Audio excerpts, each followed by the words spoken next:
Well, today's video, I'm going to do things a little different. We're only going to look at 3 verses. They are critical in this book of Genesis, and they're going to play a huge role in the biblical narrative going forward. And so I'm actually going to read and comment on them, and I'm going to be reading from the NET version. It's just a little bit more technical because some of the words, again, they interact with other parts of the biblical narrative, and it just helps it to be a little bit clearer for us. At least that's my intent.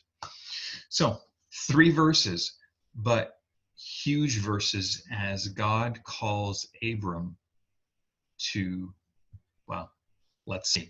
Verse 1.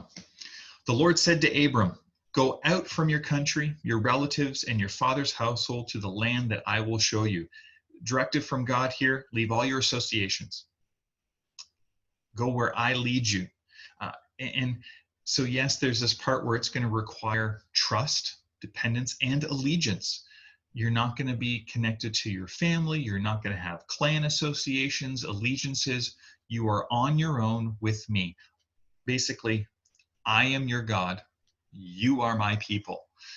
As we will see, it's not quite worded that way directly, but that's the gist, and that's the theme that we're going to continue to see. Verse 2, then I will make you into a great nation, and I will bless you, and I will make your name great so that you will exemplify divine blessing. Now, Abraham is going to become the founder of a nation himself, one blessed by God.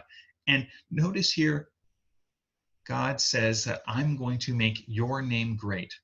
Go back to Genesis 11, Tower of Babel. What were the people there looking to do? Make a name for themselves. Here God offers to Abram, I will give you a name. I will make your name great. Again, it's these things, including a name, they're gifts from God. And Abram is expected to take this and use it to bless others. To be a blessing means to live that blessing out. So exemplify in the NET here is not the connotation of simply God's going to dump out blessing on Abram, and Abram's going to become huge and wealthy and famous and all these things and just enjoy all this prosperity so that other people can look at him and go, hey, I want that life too. Because then it's the life that's wanted, not God. The life becomes the idol, and that is the fatal trap of prosperity teaching. To exemplify blessing means to receive blessing from God, whatever it may be, and seek to give it, to share it, to disperse it to others. In verse 3, God says, I will bless those who bless you. But the one who treats you lightly, I must curse, and all the families of the earth will bless one another by your name. So again, if you haven't caught it, blessing, it's a key word. It appears 5 times in this just 3 verses. God wants to bring blessing to Abraham so that through Abram, God can bless all of humanity, all the families of the earth. Again, I'm just going to go with this simple refrain to close. We are blessed to be a blessing. To show what a life of blessing from God looks like is not the Canadian dream. I know the American dream is more what we're used to talking about or hearing that phrase, but we have a dream in Canada that's very similar. Our culture. Nice house, enough vehicles for us, enough devices in the house, comfortable life, all our bills are paid, a safe, secure retirement fund. The Canadian dream. Is that what we're seeking from God? Is that what we see God's blessing being? Or is there something more that we understand blessing from God to be? See, what is the reason God has blessed you? In the way that he has blessed you, maybe it's financially.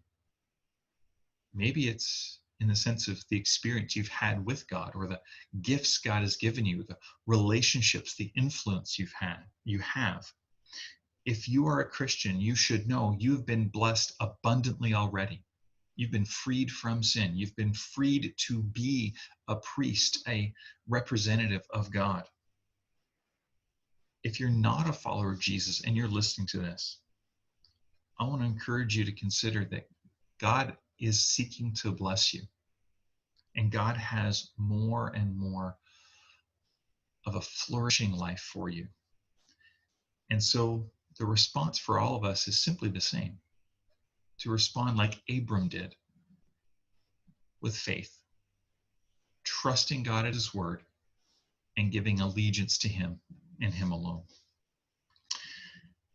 even as we do it imperfectly, as we'll see Abram do.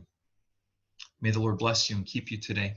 May the Lord make his face to shine upon you. May the Lord be gracious to you. And today, would you know his peace? God bless.